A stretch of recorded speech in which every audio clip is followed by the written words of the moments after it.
This is the BiggerPockets podcast, show 460. Unlabel yourself. Like, don't ever think that you can't do something. You can definitely wholesale. You can be an agent. You can be an investor. You know, you can be a millionaire. I would tell anybody that even questions like it, because I remember Rob and I questioning. There were nights that, you know, we lost contracts or that deals didn't close and titles came back and they were, you know, it was just a no-go because of liens or whatever. And those nights, you know, or even one time where someone saw that we had advertised the property on Facebook and they called us like, why are you advertising? The seller called like, why are you advertising my property? You know, so there were moments where we second guessed, like, are we supposed to be doing this? Should we be doing this? You know, there are, you know, the great highlights, but I definitely wanted to come, and Rob and I was saying, we want to come to this interview very authentic and telling you that there are highs and lows in this, you know. You're listening to BiggerPockets Radio, simplifying real estate for investors large and small. If you're here looking to learn about real estate investing without all the hype, you're in the right place. Stay tuned and be sure to join the millions of others who have benefited from BiggerPockets.com, your home for real estate investing online. What's going on, everyone? It's Brandon Turner, host of the BiggerPockets podcast. And I got to tell you, everybody, one of my best friends in the entire world, somebody that I just could not live without, is my wife. David's like, wait, I thought, oh, no, but my bestie in the entire world, David Green's here to join. What's up, man? How you doing? You're not as bestie as my wife, but you're bestie second to my wife. Is that okay?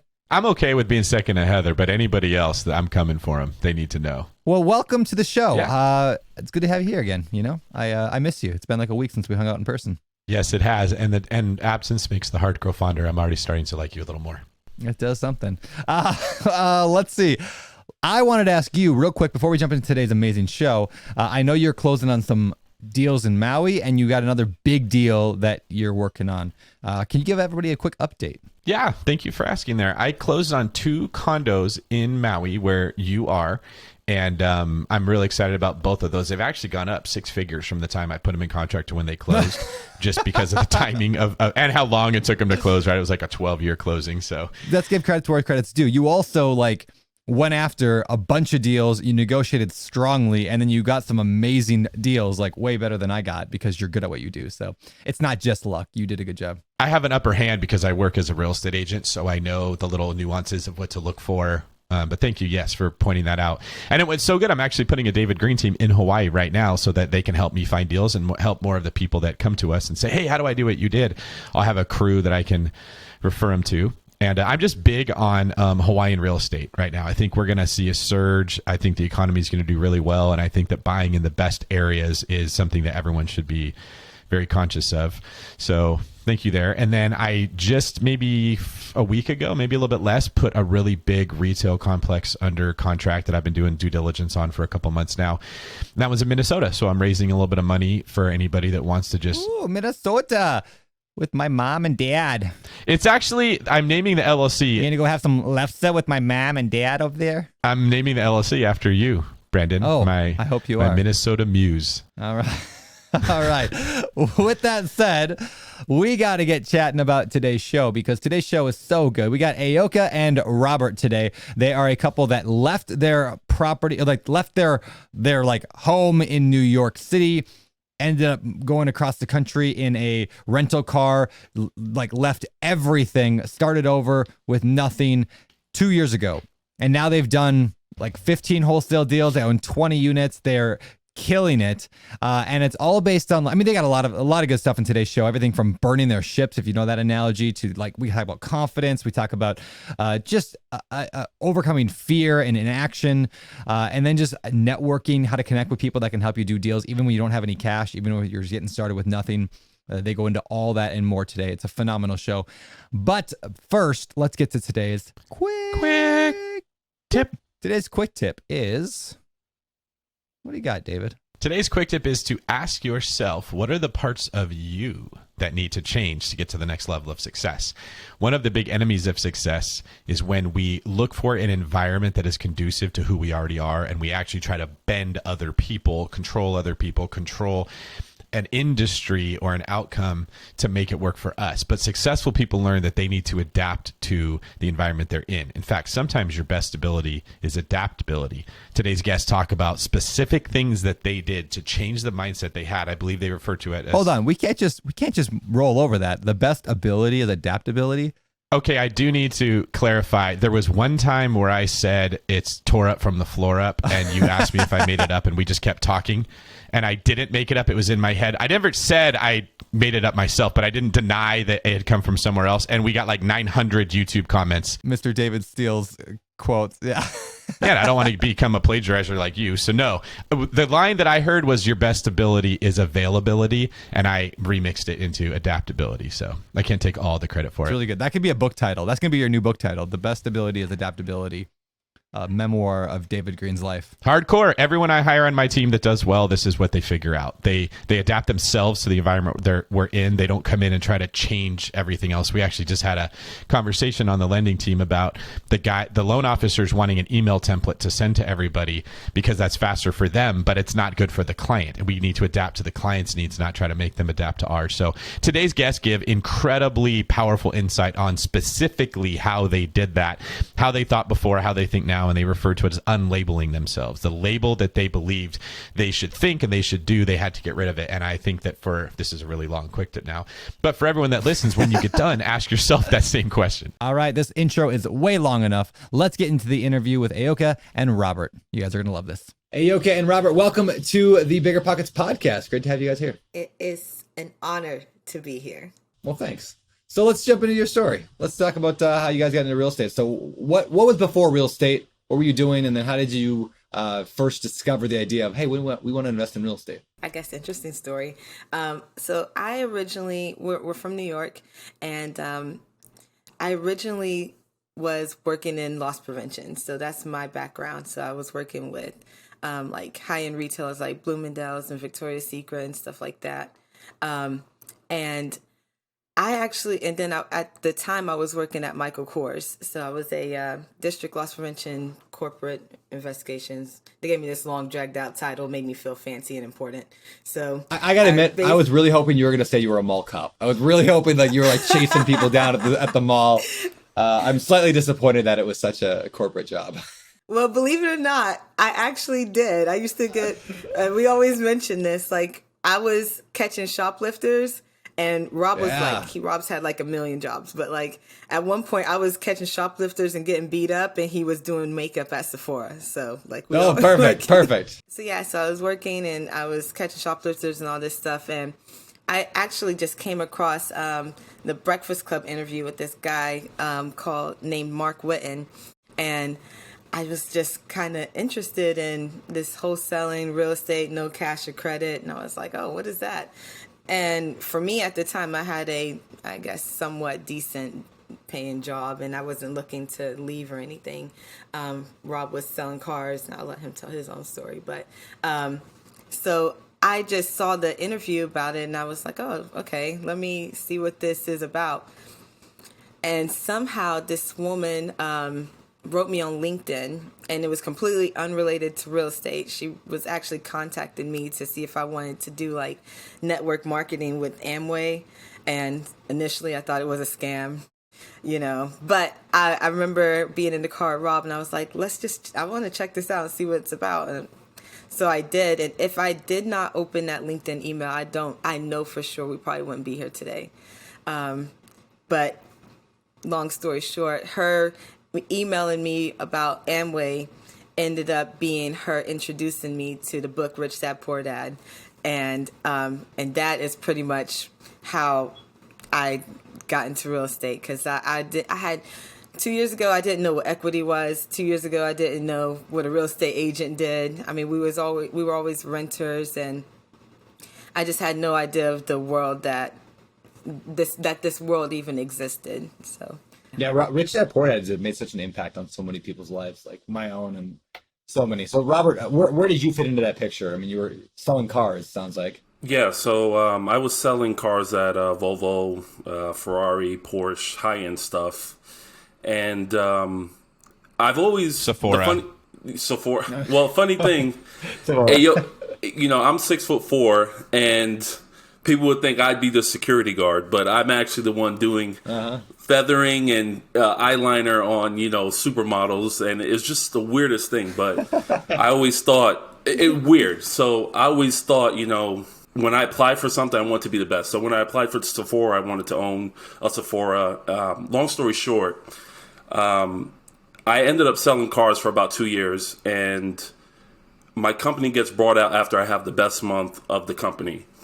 And I get fired, and I remember putting in all the extra days, the extra hours, just busting my butt, and none of that being given back to me when I got fired. No explanation of what to do next. Just all my time that I invested was just completely gone. And I remember calling Ayoka, and she said, please, no matter what you do, don't get a job. Come home, let me show you this interview, and we can take it from there. And that's how we got started. All right, so tell us about the first deal. Like, did you guys do it together? Were you doing stuff a little bit more separate, or how'd that work in the beginning? Well, before you get into the first deal, I want to know, can you fit in a Ferrari at 6'4"? No, you just open the doors. You just open the doors. That's it. And I'm glad we're able to talk about this, because I've been thinking about, if I ever get a Lamborghini or Ferrari, would it even be comfortable? Like, Brandon's obviously out. Okay, like he would have to be sitting in the back seat. I don't even know if they have a back seat for him to fit. So I'm at 6'2". Am I borderline, or is this out also? Listen, you have to be slim torso, size 9, and I'm out that book, so I'm not in it. I don't think so. Maybe convertible. So you basically got to be the supermodels that you were airbrushing or putting makeup on to fit in the cars you sold. Okay. Thank you for clearing that up, Robert. Okay, now we can hear about your deal. I kind of like to, me and Rob, I just want to say that, all night last night, we are super excited to be doing this with you guys. And all night last night, we were just up and we are just like, okay, who do we want to talk to, while we're doing this, this podcast? And I feel like it's so, we really want to say, we really want to talk to, the us 2 years ago. 2 years ago, who we were is so completely different, from who we are today. And before we got our first deal, so to paint the full picture in a very quick second, so Rob and I were, we're living in New York. We were in a 1-bedroom apartment. We're both working our jobs. And when I found the whole real estate thing, I was really enamored. I tried in New York, and as Rob and we've been together for 9 years. This year make 10 years, and we've never thought about being entrepreneurs ever. It was never even a thought in our mind. It was just, get promoted, climb up the ladder, try to get more money, eventually get a house. We never wanted to have kids. I hope he still doesn't want to have kids, but so we never wanted to have kids. But we always knew we just wanted to have some sort of success, and we never thought about it in the form of quadrants, with being an employee, business, investor, business owner, self-employed. We just never thought about it. We just thought the path was employee. And so when I was trying in New York, and at the time I tried to bring it to him, he was so completely closed off to the idea of, trying something different, completely just not interested. The reason why I was so disinterested was because I felt like the only way you can make money, the only way you can be successful is if you give your all to a company. You give every waking moment that you have to the business, and maybe they'll give you something back in terms of a 401k or retirement or something. That was my thinking of what a job was. So I would try to do every single thing that I could, come in on my days off, drive, deliver cars out to the Hamptons, and then pay for an Uber all the way back. So it's I really wanted to bust my butt. And when Ayoka came to me and told me about, hey, I don't know if we'll make money, stop what you're doing that's actually making you money and try to do this real estate thing. I'm like, you got to be insane like that. There's no way possible that I would sacrifice what I know now for what is uncertain in the future. It just didn't make sense to me. Yeah. And do you think that's what Rich Dad Poor Dad did? Was it kind of reframe that in your mind? Completely. I just did not even, I never even thought about, I never even placed myself in the position of, the employee, self-employed business. I didn't know investor. I just never even thought about it. I didn't have people in my circle that were anything but employees, and that's obviously not a bad thing, but if you don't have that, around you, I didn't have that in my family. I didn't have that in my friends. I didn't have that in my network. I didn't even think about having a network at that time. Like I just, you have friends, you have coworkers and so on. And I just really would love to speak to those people that kind of just never really, like, that was where we were, where we just didn't think about, the other side, that there is another side. And before we got our first deal, I basically went to my VP at the time, and I told him that I wanted to take a couple weeks off, go to Tennessee, and just explore. I didn't go into great detail or anything. And I basically just told him, like, can I, like a leave of absence in a sense. And I was granted it, but then they were like, hey, you can keep working remotely while you're in Tennessee. And I was like, oh, I didn't expect that. I had $5,000 to my name. And I was like, okay. So I literally went in my office and I cut my badge and I said, I'll never walk back in here again. I was thinking about that last night. It was scary for us to go back into 2 years of what we've been doing, because these past 2 years we've just been going.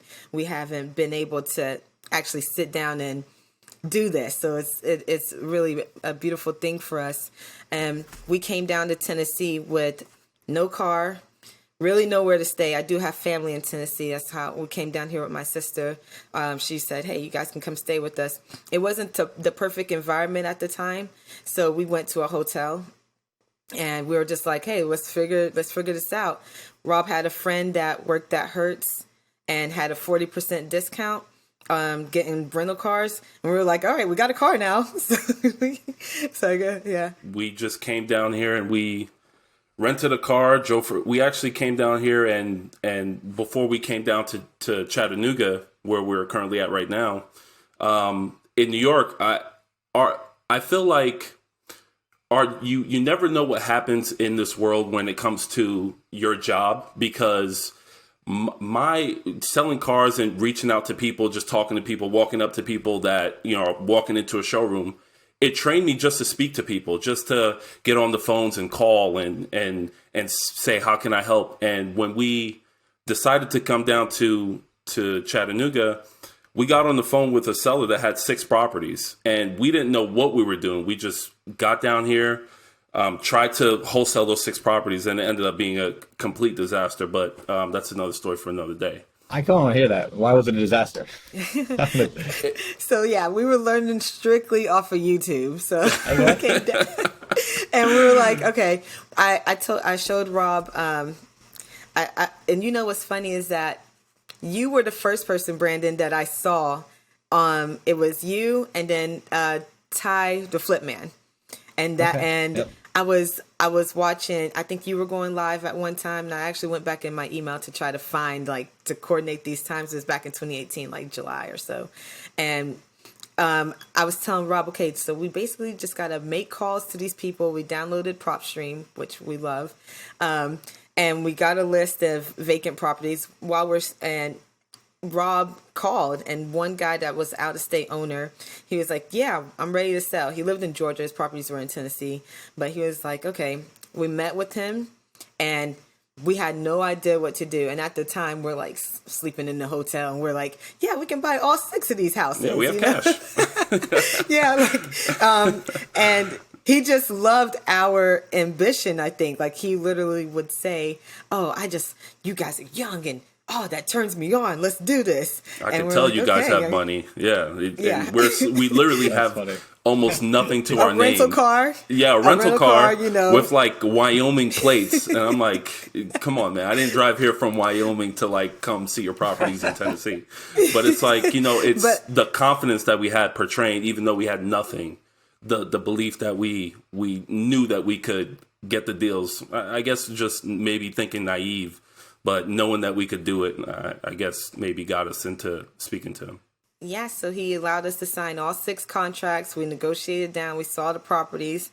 And we were like, okay, so now we got to get a buyer. So how do we do that? So we're driving. We see We Buy Ugly Houses on a bandit sign. I'm like, oh, they buy ugly houses. These are all ugly houses. We got 6 of them. Yeah, so we call like home investors, and a guy comes out and he looks at them, and basically he was just like, well, your numbers are all off on like all of these. We like them, but like your numbers are off. And we're like, okay. And long story short, our confidence like fell, because we're like, okay, we don't know what we're doing yet. Went back to the seller and we're like, okay, we're not going to be able to buy these properties. And, you know, he was like, I understand, you know, come back in the future. And by the way, you need to start investing in Bitcoin. And we're like, wow, that was easy. It was, we thought it was going to be like, it was like the hardest thing to like go back and say, we're not going to be able to buy these. We're like, oh, we're going to get sued, you know, everything. But I like that he threw in the Bitcoin close. Like, and I got a timeshare also. And can I introduce you in these nice Persian rugs while you're here? Yeah. One thing I like that you two pointed out was the actual confidence swings that go on, especially when you're new. You get these crazy spikes where you're like, I could do this. I could take over the world. I could not just have 20 houses. I could have 100. And you can. And then the next day something happens and you're like, oh, I suck at life. Why did I ever think I could be a real estate investor? This is overwhelming. I was a fool. And the reality is somewhere in between. It sounds like you two experienced that as well. Do you have any advice for the people listening who may be going through those same confidence swings for how they can get through that period?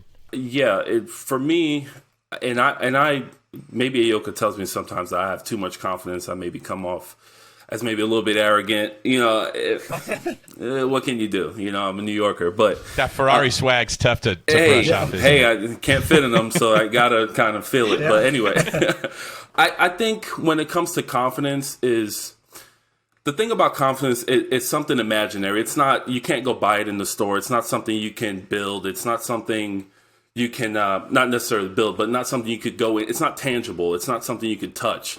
It's really just the self-confidence in you, that knowing that I can do it, I can bust my butt, I will do it. There is no plan B. If you have a plan B, plan A, you're already prepping for that to fail. So when we came down here, plan A was our plan. No matter what, we were going to be successful. There was no if and buts about it. And I think just saying that, regurgitating that to yourself every single day. Ayoka, she writes her affirmations every day. I believe that I'll be able to fit in a Ferrari one day. I have those affirmations, you know. I have those affirmations, but you know, it happens with the mood swings when I say I'll fit in a Ferrari and I go to McDonald's and I get, you know, a McDouble. You also have to feed into that affirmation. You have to feed into it. And I think when people have confidence issues, they don't continue to nurture that. They just say it and it should happen like that. And you have to continue to nurture it. That's the big thing, I think, advice with me that I've learned, that we've nurtured it and continue to say it day in and day out. You know, one thing I found with confidence is that like confidence comes with like repeated use of the right actions, right? Because that starts from your identity, right? So like I'm not confident in a lot of things because I don't have that identity that I'm confident. Like I'm not a confident stick shift driver, right? Like I can do it, but I haven't done it enough to be confident, you know, to be confident in it. Now, so when I do it, but if I practiced it a whole lot, if I just did it over and over and over and over, I would start to get that identity of like, oh yeah, I can drive a stick shift. And once I believe that in my soul, like my identity says I can drive a stick shift, then I'm confident, and then it just comes. And so like when people get into real estate, I'm always like encouraging them, just like, that's why the importance of analyzing 100 deals comes in. I say that on webinars all the time. Analyze 100 properties, because after that, it's going to be like driving a stick shift 100 times. You're going to feel pretty confident at the end of it. So let's talk about how you went from this trying to figure it out, this failure of those 6 properties that didn't work out, where a lot of people were just throwing the towel at that point. What did you do next? I mean, what was the first successful deal then? How'd you end up landing something?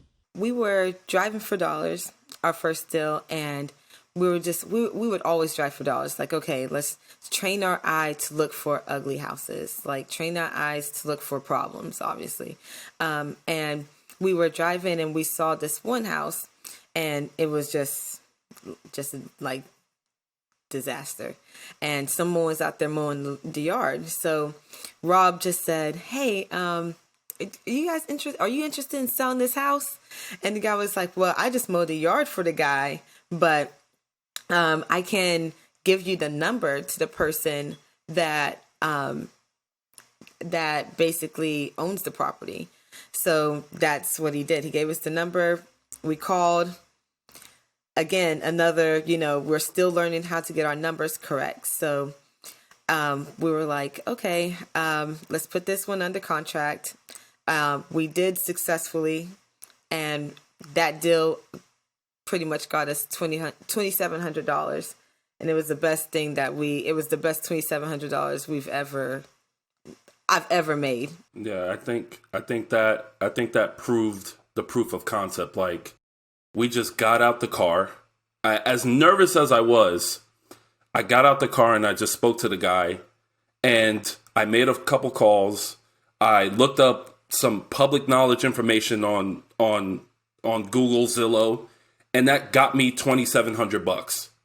And I cannot tell you the amount of wholesale deals that we've done after that, the multifamilies that we brought. That $2,700 was probably the best check that I've ever cashed. I counted it I probably counted it till it was like $10,000, but it was just $2,700. But it was just the fact that we came down here, took action, and it netted us $2,700 off of just ourselves. So that's where you made the connection between action and money. Yeah. And it became real in that point.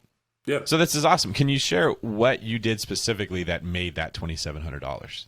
Well, we met with it was actually a caretaker of the owner, and she, it was so funny because I remember specifically when we met with her and we got the contract with them, they were like, "Can we take a picture of you guys?"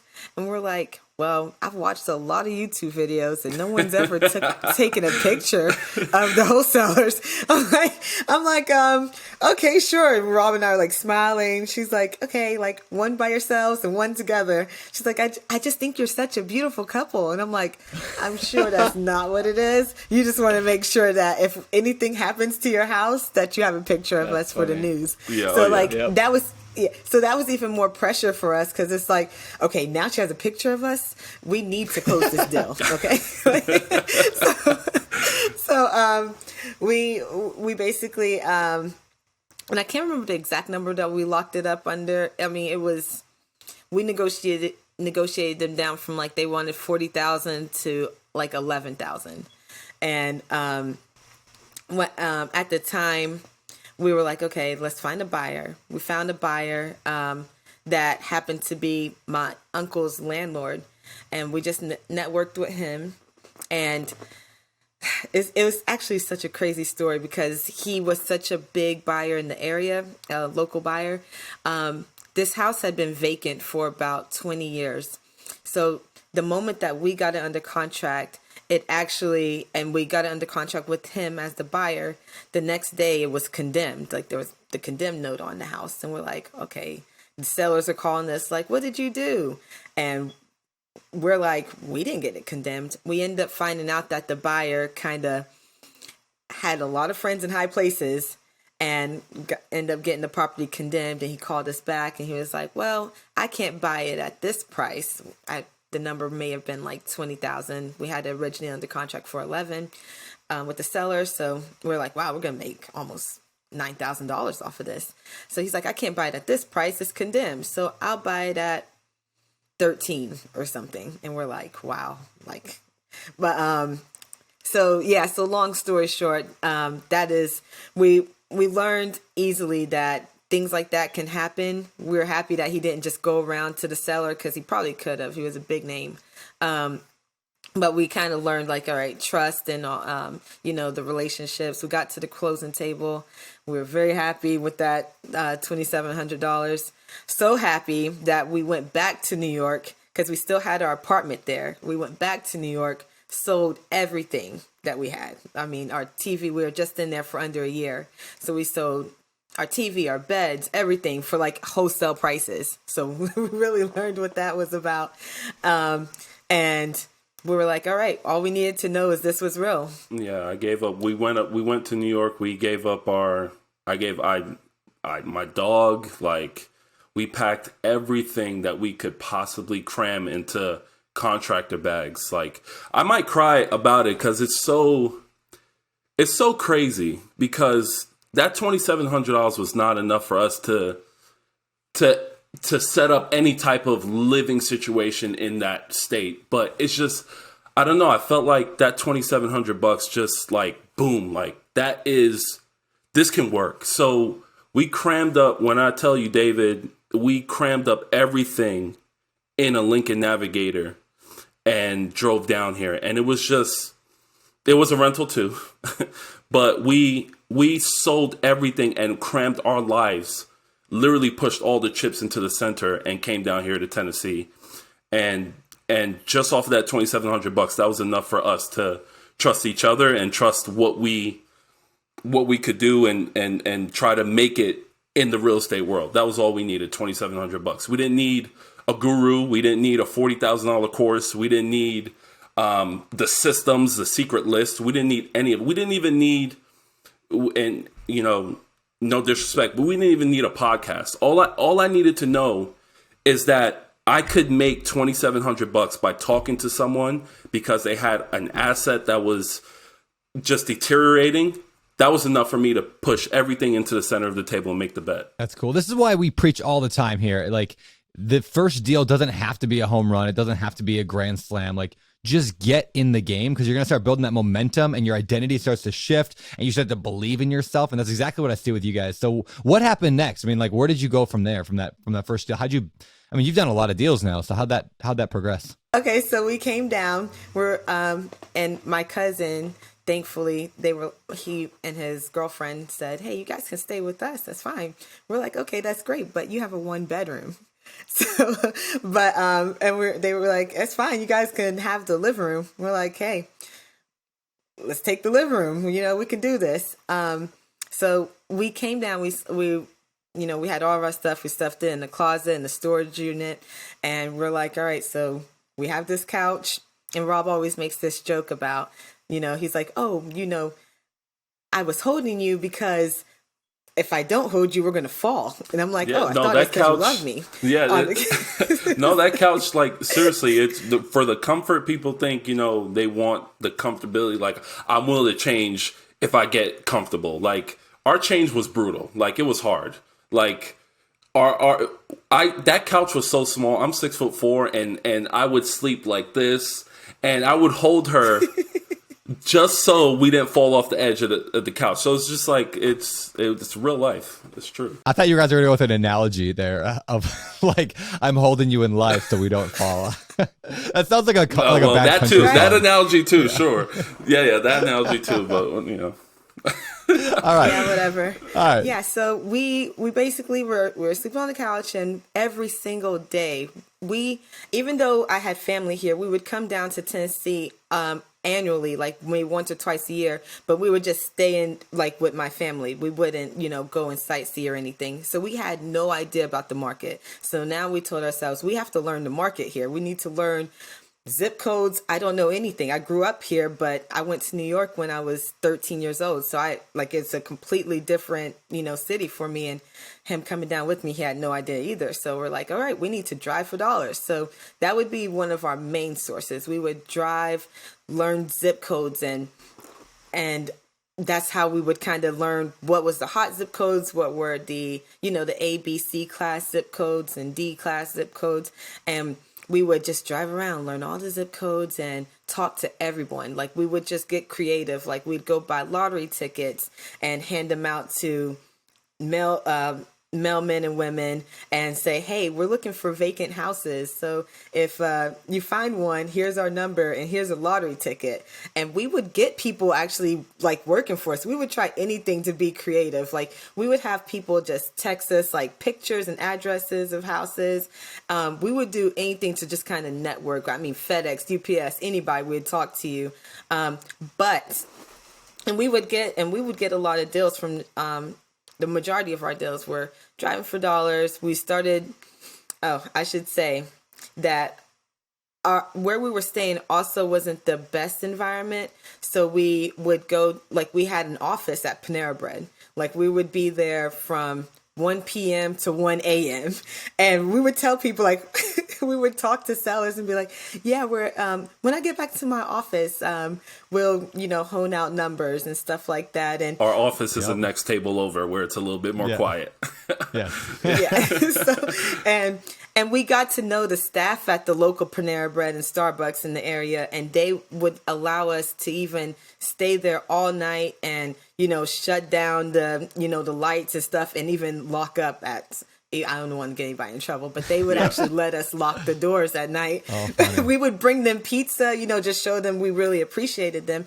But to answer your question directly, how we would scale and get more deals was we were just talking to everyone, but we were not networking. When I say we were talking to everyone, we would talk to, we would make cold calls. We would definitely be in centers where we could talk to sellers, but when we would, have to dispose these deals, we only had 1 or 2 buyers, and we would only sell them. We would only look for what they pretty much wanted. So we stayed very small in our networking for the first year that we were in Tennessee. And Rob, I don't know if you want to add anything to that. And that we now know really hurt us, was staying small and not going out and talking to people, other wholesalers, people that were buying properties. We didn't talk to, we were just like, okay, we don't know anyone, so stay small. We didn't join meetups, which is definitely something I would tell people to do. Join your local meetups. We did that during COVID, and it changed our lives. Our lives changed from just COVID alone. So how many wholesale deals have you done now in the past couple of years? So I think probably 15, 20. Wow. 15, that's 20 awesome. deals. Yeah, right around 15. Yeah. What do you aim for in terms of profit on a wholesale deal? I mean, what are you buying them for? What are you selling them for? Car sales, that's kind of our zhuzh is more. Ayoka is the analytical person, and she'll find the problems in the data. And when it comes to the negotiation and aiming for a certain wholesale fee, that's on my side. And I usually try to aim for as much money as possible. Good So choice. 20, 25,000, 30,000. Yeah, that's what I aim for. And we've been blessed. Really, our average is kind of around the $20,000 range. We've had some $5,000, $7,000 deals, but thankfully we really do about $20,000 a deal. Wow, that's awesome. I know people are listening to this right now just like with their jaw dropped. Like, you can make $20,000. Now, one thing we did not explain earlier that maybe we should touch on real quick is, because wholesaling is kind of a unique concept, and I know we talk about it on the show here a lot, but just in case people are still like at this point confused on what the heck are you doing? What do we mean by wholesaling? Can you explain that? Wholesaling is by far the simplest thing in the history of mankind. When you look at a farmer, he grows and he sells it to Walmart, and you buy it from Walmart. Walmart is wholesaling you produce. When you go to a dealership and they get the car from the factory, they give it to the dealership, and you buy it, lease it, finance it, the dealership is the wholesaler. Wholesaling is just a transaction. So what we do is we find problem properties where people per se don't know what to do with it. We search for them, we look for them high and low, we try to find them. Certain people put properties on MLS, but for the people that actually don't know what to do with their properties, they just let them go, like out-of-state owners, tax delinquents, your general list. We find those people and we give them to buyers, cash buyers, that either flip properties, they use them as investments, they do a bevy of things with it, but they're buying them at under market value. So we find distressed assets, we get them for a great price, we mark our fee on top of that for finding it, and then we give it to somebody that's so grateful that they found this off-market property at such a steal, and they can make it into an investment of their choosing. And that's it. The simplest things, it sounds so simple, but it's hard. It's not easy. It's not something where you could do just as a whim. It takes dedication and hard work to do it, but it's a simple concept. Find a great deal. Find somebody who wants a great deal. Make a little profit in the middle. And of course, we always say this, if people are listening to the show and they're like, well, I'm going to go do that. It's an awesome way to invest in real estate. It's an awesome way to get started. It doesn't require a whole ton of money, but just be aware that every state has a different way of doing it. And there are legal ways to do it and there are illegal ways to do it. So that's just the warning we tell everyone is don't just hear something on a podcast and run out and just do it. Like, do a little bit of research. But please. Yeah, please. Yes. So yeah, do you recommend new investors jump into wholesaling, or do you think it's just a certain type of person that's good for that, or is that pretty much good for everyone? The last 2 years, I've really changed my mindset from limiting people from thinking that you can't do something. I think you can do this if you can, at a legal, I don't know what to say, a legal age, but I think that there's no age limit on this as long as you can comprehend numbers and everything.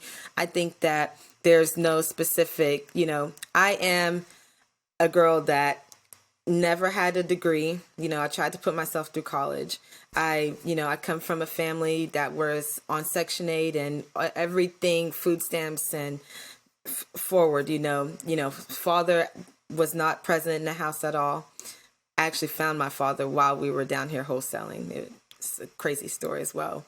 Yeah. And found out that I had like 10 other siblings, and it's insane what these last 2 years have brought. But this, I would tell anybody, don't let any story unlabel yourself. Like, don't ever think that you can't do something. You can definitely wholesale. You can be an agent. You can be an investor. You can be a millionaire. I would tell anybody that even questions like it, because I remember Rob and I questioning. There were nights that we lost contracts or that deals didn't close and titles came back and they were it was just a no-go because of liens or whatever.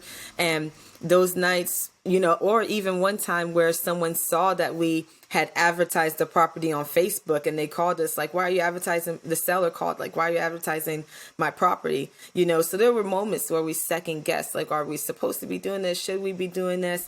There are, the great highlights, but I definitely wanted to come, and Rob and I was saying, we want to come to this interview very authentic and telling you that there are highs and lows in this.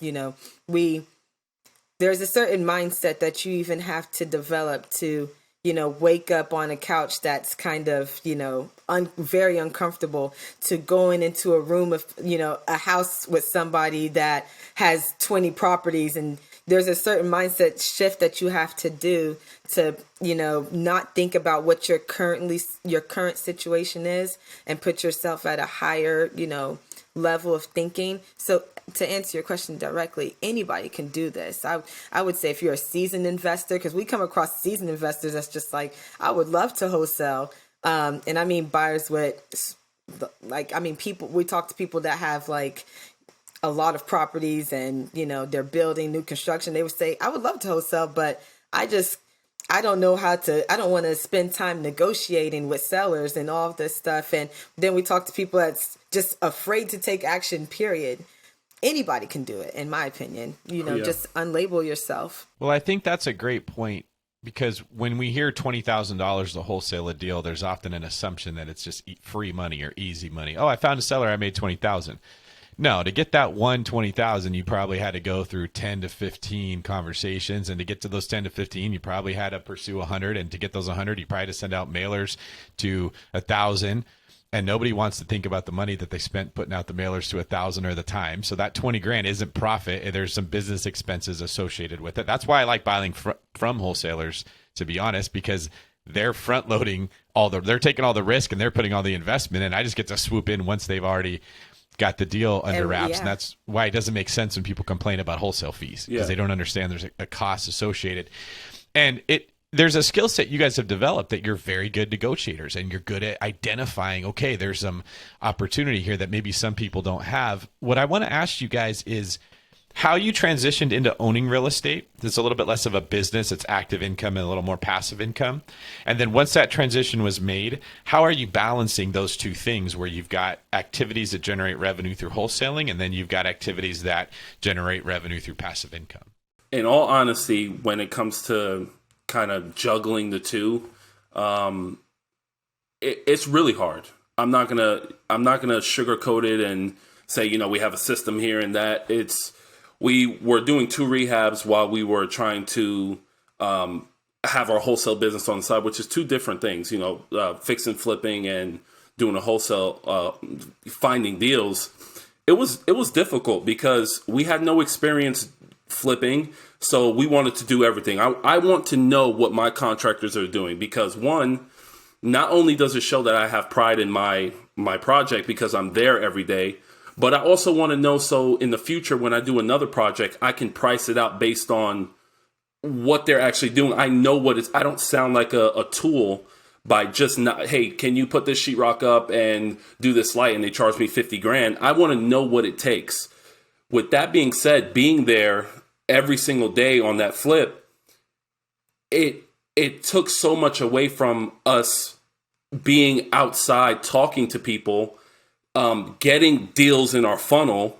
And that's the thing with wholesaling is you send out, everybody wants the secret sauce. They want the list, the super system. There is none. To get deals to your funnel, you have to, the letter that you send out today might get you a deal 30, 60, 90 days from now. So if you need money and you want to send out one mailer to a delinquent tax person and hope that you get to close it next week, that's not happening. Quit. That's not going to happen. You have to send out mail. You have to talk to people. You have to drive around and get things so crammed into your funnel that you raise your chances to wholesale something. It's a numbers game. And that's the biggest thing we learned. So when we were doing that flip for 3 to 4 months, nothing was going in our funnel, and it was brutal. Well, once we came out of that flip. Yeah. Detail how when COVID happened, we were really terrified as wholesalers, because at that time we were just strictly wholesaling. And I actually don't remember how. That's when I actually started reading a bit more, but I started thinking, okay, we need to now have some sort of income, some sort of cash flow coming in, because at the time with wholesaling, obviously, it's a high-end job. It's a high-end paying job. So we realized that if we cannot wholesale because, people are not lending to buyers, they're not buying, sellers may not be selling, or even if they are selling, if there's no one buying, or we don't have a transaction. That made us have to transition into how do we start accumulating cash flow. So when COVID happened, we started thinking, how do we, when we would make wholesale fees, and this is, I feel like, the mistake that a lot of people kind of don't mention, but we didn't have the mental, fortitude to learn how to put away money. So we would blow a lot of our wholesale fees. Like, we would just have fun with it. We would just, we weren't thinking about reinvesting our money, in all honesty. So it continued being, we need to chase this check, continuously. That when COVID happened, we were like, we need to learn how to get these wholesale fees and reinvest them into rentals. So obviously, it's kind of hard to find a house that is $20,000, or $10,000 or $8,000. You can do it, but at the time we didn't know about creative strategies or anything. We actually, when they first started opening, when I guess businesses kind of started opening up, I started noticing that on my Facebook page, I would post things about wanting to, how do I buy rentals? And I would get no responses, because the network on my Facebook were just people that, it was the same people I left in New York, in a sense. So it was nobody that could help me with, giving us knowledge. So I started clearing my Facebook completely. And this is something that I definitely wanted to mention, that one of the mindset shifts that happened to us was I lost a lot of friends and family, not on a bad note, but because our mindset started to elevate, and I realized we didn't have the network to help us, get rentals, learn how to get rentals, learn how to get any sort of passive income. And I started deleting people from my Facebook, and I started adding local people. I would just try to find anyone that was in real estate. I added real estate groups, and I found one that basically was going to do a small meetup with COVID, precautions and everything. And I said, Rob, we have to go to this. This is where we're going to build our team. This is where we're going to find private lenders. This is where we're going to find people that have rentals and everything. So we went, and we were scared. Because this was a multi-family meetup. And I'm like, well, if wholesale a couple duplexes, but we don't like, I'm sure everybody that's in this room have properties. So we were just nervous. So we walked in and we were like, we just, let's just try to network with people. One guy that we came across, his name was David. He was one of the guys in the room that pretty much had a lot of properties. So, there was a straight intimidation factor on our end, but we decided I was talking to him and he was saying everything that he had and everything. And I said, okay, can we take you out for lunch, and we took him out for lunch and, learned a lot basically from him. And we also, and that day I sat down with Rob and I said, we need to send this guy an email and see how we can bring him value. And then in return, he has properties. That's something we want to learn. So in exchange, we need to see what he needs. He told us that he wants multifamily units. So I said, okay, me and Rob know nothing about, besides the 2 or 3 duplexes that we flipped. We have no idea, what that means. I buy multifamily. So we had him meet with us and explain to us what it is that he buys. He told us, he likes big units, anywhere from like, it had to be a duplex, but he doesn't really like duplexes. He'd rather have like a street of duplexes and stuff like that. So we had to change our entire mindset because I realized that there was somebody out here that had what I wanted, and we need to, if I want to get that and learn that, I need to bring something to him. So we started looking for deals for him, and we ended up partnering. This is getting to your question of how we changed into owning units. We found a duplex that was in an amazing area, and we found it off of writing. It was a probate. So Rob focuses on probates and I focus on like everything else. And Rob wrote a letter to him. We looked in the obituary. We found out that this man's wife had just recently passed away, wrote a beautiful letter. The gentleman called us. He was ready to sell and go into an RV and travel for the rest of his life. He was 83. He said he thinks he has 5 years left. So he basically wanted to sell. He wanted to sell us to his house. It was a duplex. It was 2 units on one. So, and at first we were like, okay, we could wholesale this and make maybe 15 grand, but we also could learn to transition into cash flowing. We brought the deal to the gentleman, David, and David only knew us for about a couple months, maybe 2 or 3 months. And he was willing to, just off of our ambition and bringing deals to him and learning, and we would take him out every single week and we would be bringing him deals. Some things he didn't like, some things maybe he did like, but he was willing to, just off of seeing our work ethic, fund that duplex for us and give us the money to rehab it. And, we got an equity position in that instead of just wholesaling it. And that kind of opened our eyes to, wow, like, there are people out here that will help you that don't care about, your racial background or your background in general. Just want to know that you can do what you can perform and you can find assets that are valuable to them and you can honor your word. And that's how we got the transition into 0 units and just wholesaling to now we have 20 units in about 6 months.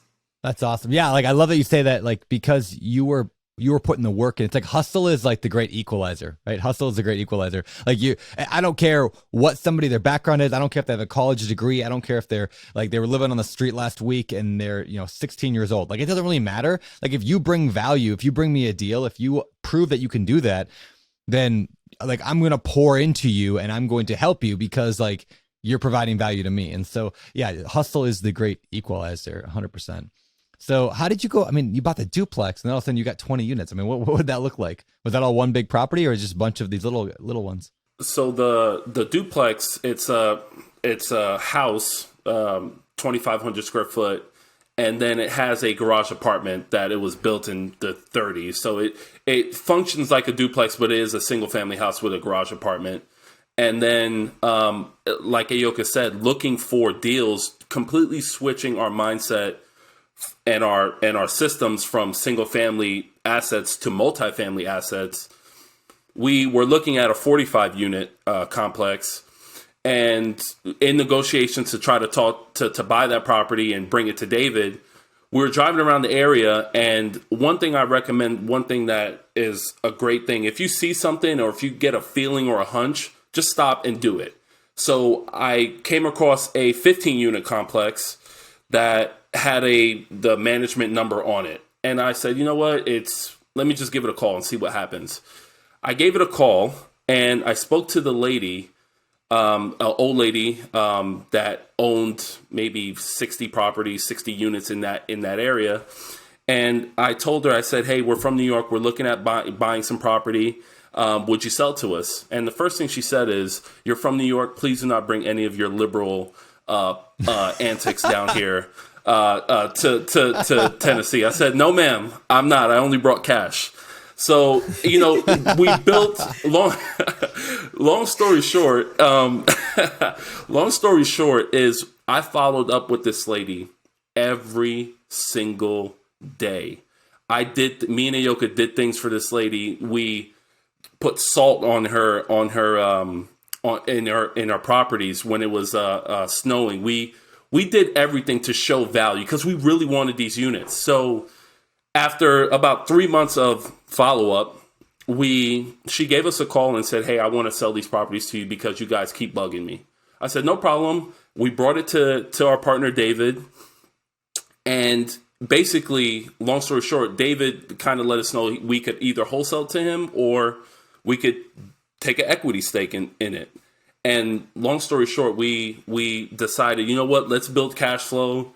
Let's see where this goes. And we have our 20 units just like that, just based off of going to a meetup, talking to someone, and bringing them value, just like that. And it didn't take a bank or a magic credit, or it just was a conversation. That's how simple it was. It's almost, there's times where my tenants call me and I'm like, I don't feel like I'm your landlord because I did nothing for that deal. But it feels like when I look at it, I did so much by bringing that guy value, that lender value. I did it by bringing the owner value, which in the future, she's 100% going to sell us the 60 remaining properties that she has. And it was just a conversation. It wasn't nothing special, no secret sauce. It was just us talking and bringing value and following up. And we have 20 units now that feels like a blur. Like it's so crazy. It's so surreal. That's awesome. Are you guys managing yourself then? Is that kind of your role in the partnership? Yes, so we do self-manage, and we also we do have like a management fee that we discussed outside of the actual ownership interest. So it was, I feel like, to back up just a little bit, I just want people to kind of know that networking changed our lives in the last 6 months. We went from, I mentioned before, having our office at Panera Bread, and the local Starbucks, and that was very real. That was our office every single day. We came in like employees, like clockwork. Like they knew we were going to be there. They knew where we sat. They were bringing us free food and, so on and so forth. To the point that customers knew us. We went from that to going to a meetup and taking another guy out that was just a very friendly. Actually, we met him at it was like a local cash flow game. It was about 6 people there. And we decided it was advertised on Facebook. We said, hey, we need to get to know people. This is all during COVID. So we went to that little cash flow game and met another gentleman that changed our lives as well. Took him out. His name was Mike. And we took him out to eat.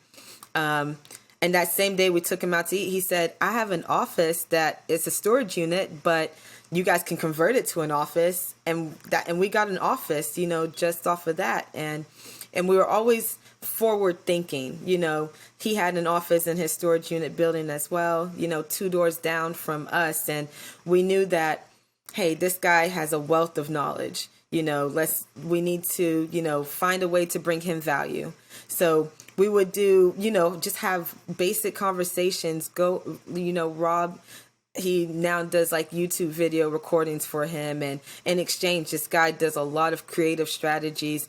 Gave us our first office, and we paid for it, of course, but it was, insanely low to what people pay for actual office spaces. But you're talking about someone that came down here with nothing and knowing nobody, to finding ways to just get out there and, bring value to people, and things would come back, they would just come back to us. And the same way with the units, there are people out here that are willing to help.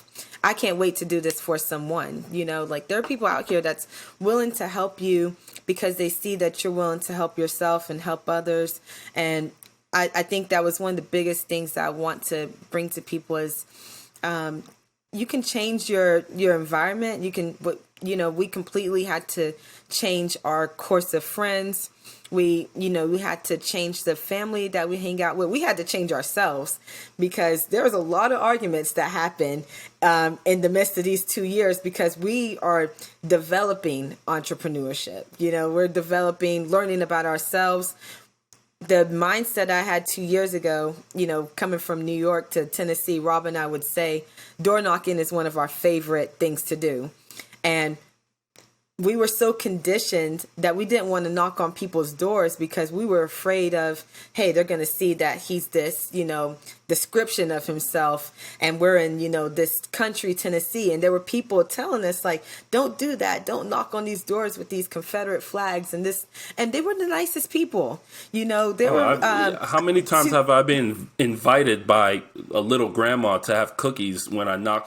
I've been invited more times into a house, and it happens to me so often that I'm like, there are really people in this world that just are genuine good people. There are more good people than there are bad people. And we would knock on doors, and people would just say, come in, come take a look at my house. Come just walk in and sit down and have a cookie, have this. And it's like, there's no excuse. There's no excuse whatsoever. Yeah, you can't make anything an excuse in the world. You can't make the fact of not having a car or not having, a place to stay.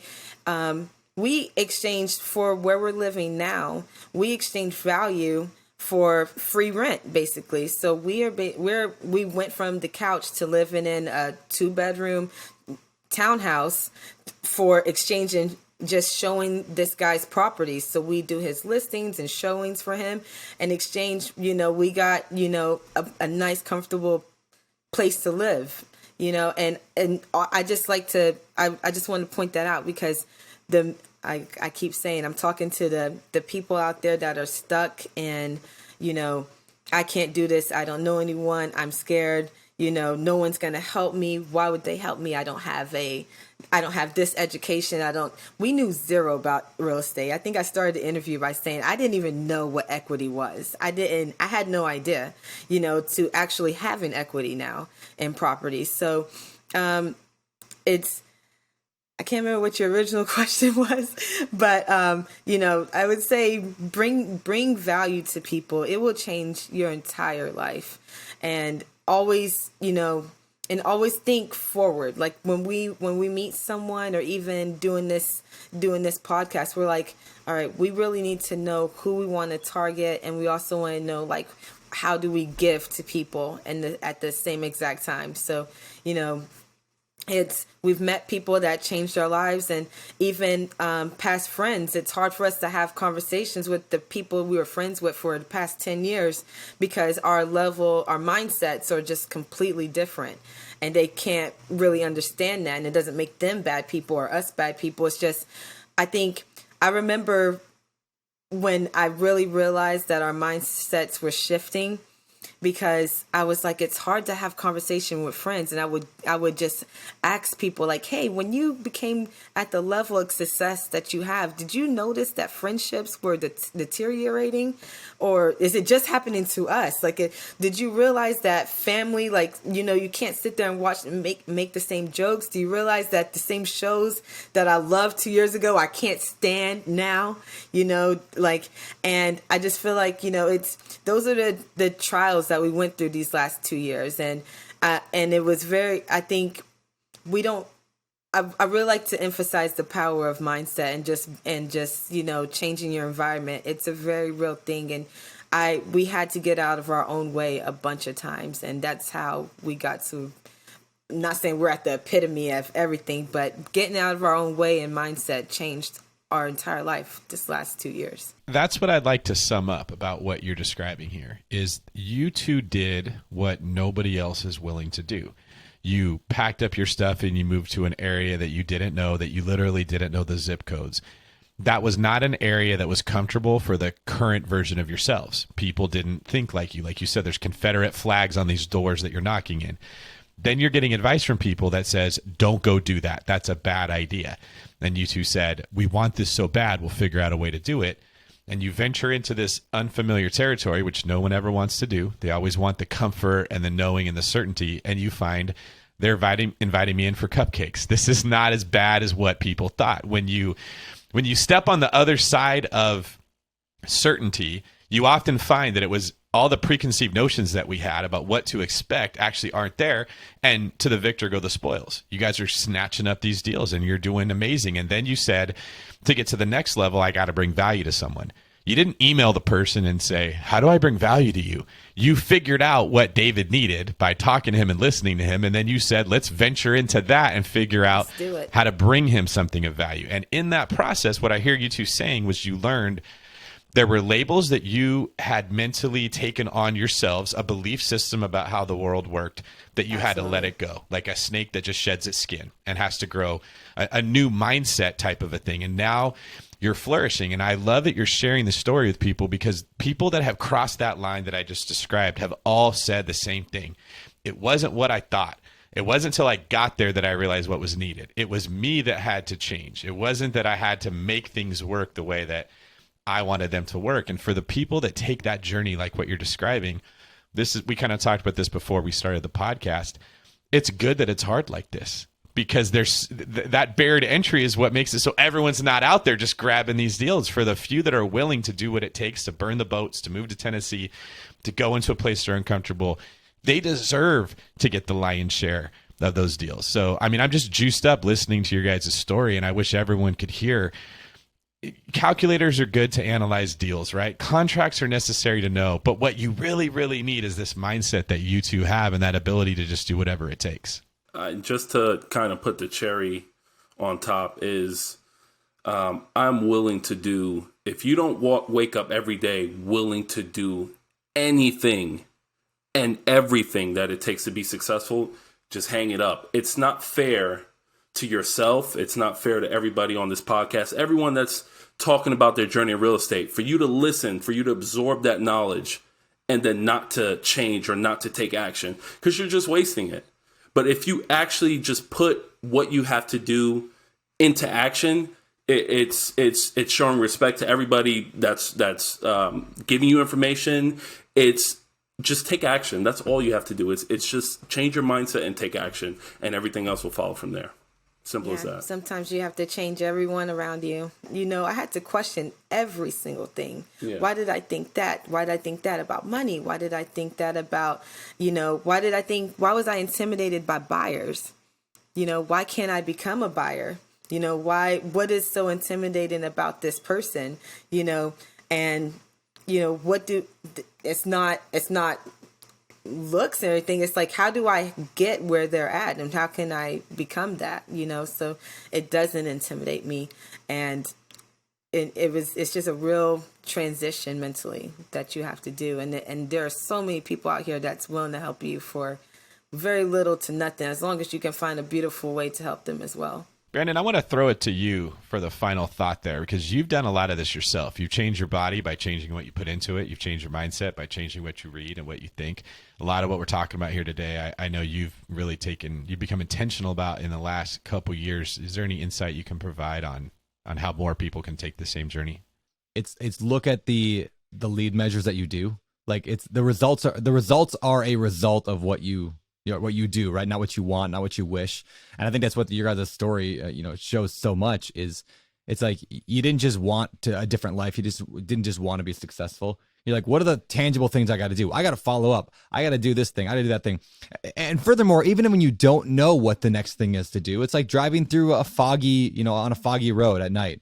You can't see a mile down the road. You can't see 100 feet up the road, but you can see 1 foot in front of your car. So as long as you just drive that 1 foot, you can see the next foot. And I think it's like those things just make people, no matter what it is, they're trying to improve your relationship, trying to improve your body, trying to improve your anything, life, finances, anything. Just keep driving that forward 1 foot at a time. You're going to get so much further than majority of the world who won't do anything. So my final question before I head to the famous four is it's kind of a 2-part question. Where do you guys see yourself headed in the next few years? Like, what are you striving for right now? And then finally, what can our audience bring you? How can they bring you value? Like, what do you guys need right now? I've always known that our goal now was to get 30 properties before 30 years old. So that's sneaking up quickly on Rob. His is in June, but I have all the way till next year. So we decided to change that. And now we want to do 100 doors. And that is our goal, is to have 100 doors. And the cash flow side of that is that we want to have at least like 30K net. So we want to go aggressive because, we never, and I don't know, that might be aggressive to some people, it's subjective, but it's truly a goal for us to do that by the end of this year. Continue networking with amazing people. We're definitely targeting B, C class multifamilies with high returns. So, and we want to get more investors, which is something that we're learning and wanting to do. So we can find anything. If we put our mind to it, we'll find any property. At one point, we had a gas station under contract. So, but that's our goal. And on a personal goal is I want to start basically like a YMCA type of foundation for entrepreneurs. When we couldn't find an office space and we were going to these Paneras and stuff, I just started thinking, why can't I just find a place for entrepreneurs that just want to go and just, read and just do, work on their laptops and just be surrounded by that type of entrepreneurial energy. So that is something that I'm going to do, and I want to take it internationally and just have like a center, like kind of like a Panera Bread without the upsell of the good soups broccoli and cheddar. everything. Yeah, broccoli cheddar soup. So good. Oh, that's his favorite. That's his favorite. Yeah. But that's one of my personal goals, is just to get somewhere where entrepreneurs can kind of just congregate and just, work, and a little bit more high end of a library with just more fun. Yeah. There we go. So yeah. And awesome, just to piggyback off of what Ayoka said, just the same thing, just 30K net, 100 doors, maybe more than that. It's really just, our goal is just full speed. It's just go hard every single day. And if you want to bring value to us, we would love to bring value to you guys. So if you have we're an open book. If you have any questions or anything like that. So if you want to bring value to us, you could hit us up on Instagram. It's reallove_real estate. Ask us any questions. If you want to come out to chat and ride with us for a weekend, we got space in the car. We're always looking for private money lenders because we find assets that we just want to be able to partner and give returns to. So that's pretty much our goal for the next year or so. Awesome. You guys are awesome. You guys are killing it. So before we get out of here, let's get to the last segment of the show. It's time for our Famous Four. This is the part of the show where we ask the same 4 questions to every guest every week. We're going to throw them at you guys right now. So without further ado, and you may have different answers, you may have the same. So we'll start with Ayoka first on all these and then go to Robert. But number 1, do you have a favorite real estate related book? Oh, man. I was trying not to be cliche and say Rich Dad, Poor Dad, but it was honestly life-changing to me. So I have to recommend that no matter what. That's everybody's Christmas gift, by the way, is that book. So That's great. Yeah, I found that's like a gateway drug to real estate. Yeah. That's what gets everybody into it. To be honest with you, books are something I have to get more into. I won't lie to you, but when we sit in the car and we play lo-fi music while we're driving for dollars, and Ayoka we just bounce off topics of the book. So I felt like I've read the book, but that book definitely is just it's the Bible. Have you ever heard someone say they felt like they read a book? Isn't that like that's how much Ayoka talks about it? That's how much. Yeah. I feel as if I've read the book because I've heard it told. Like campfire stories, generations have been passed down and bridged that poor dad. We don't have the original copy anymore. It was destroyed during World War I. Has it? Yeah, it was destroyed. Yeah. These are the arguments we have. He feels like he pulled that list. He feels like he read that book. He feels like he checked on that tenant. I think he feels like he's got 100 units right now. I mean, why pursue exactly. anymore? I just feel like I see that this is a biased interview, so I'm just going to be quiet. Awesome. All right, number 2, David Green. What is your favorite business book? I'm reading this right now by Steven Schwartzman. What It Takes. What It Takes. That sounds exactly in line with how you guys talk. Yeah, I love him. I watch all his interviews and stuff like that. Never thought I would be in the position that I would be doing. Like, I find my fun from Yahoo Finance now. So, but so far it's a absolutely beautiful book, and it's really helping me increase elevate my thinking. So, that's how you know that you've entered the financial independence, brotherhood, sisterhood when TMZ is no longer appealing, but Yahoo Finance gets you all excited. Yeah, like what happened? I remember looking at all the alerts. Now they're banned from my life. Yep. Robert, how about you? Legend has it that is also the same. I felt like I've read the book also, but listen, it's different strokes for different folks. But I really just bounce stuff off of Ayoka, and Legend has it. I know. I love podcasts, so that's. Did he feel like he'd already been on the BiggerPockets podcast? I felt like this is the third time you guys are talking to me, so it's like it is what it is. Well, that's funny. So how about this? Well, yeah, I was gonna say shift it to podcasts. Like, what do you listen to? That's exactly what I was gonna ask. Who's your favorite speaker to listen to if you don't like to read books? Well, so I'm a huge Grant Cardone fan. I just feel like if you're looking for someone with confidence and you really look at his story, it's a fantastic story. And I'm a big person on Steve Trang. I like Real Estate Disruptors because I think the biggest thing that we have to kind of watch out for is who your teachers are. And I feel like whenever someone's speaking on a podcast or speaking in general, they don't want to give the real juicy bits, or it feels like maybe they're holding some stuff back to maybe so you could buy their course. And I feel like the way he asks questions, the way you guys ask questions, it really pulls out the mentality, the certain things that you need to do. So your podcast, Steve Trang's, is just a podcast that can really get the nitty gritty out, the meat. That I'm addicted to those. That's awesome. Yeah, we just had Steve Trang on our podcast, episode 452. I gotta listen to it. And for those of you who listen and don't like books, it's okay. Not everybody likes the same stuff. Don't feel shame or guilt because you don't like reading. You got two options. You could listen to someone else who read the book so much that it feels as if you read it, or you can listen to other people talk, and that's perfectly fine too. No, you can't do that. I feel like I already have that Ferrari that I don't fit in, and I feel like I fit in it.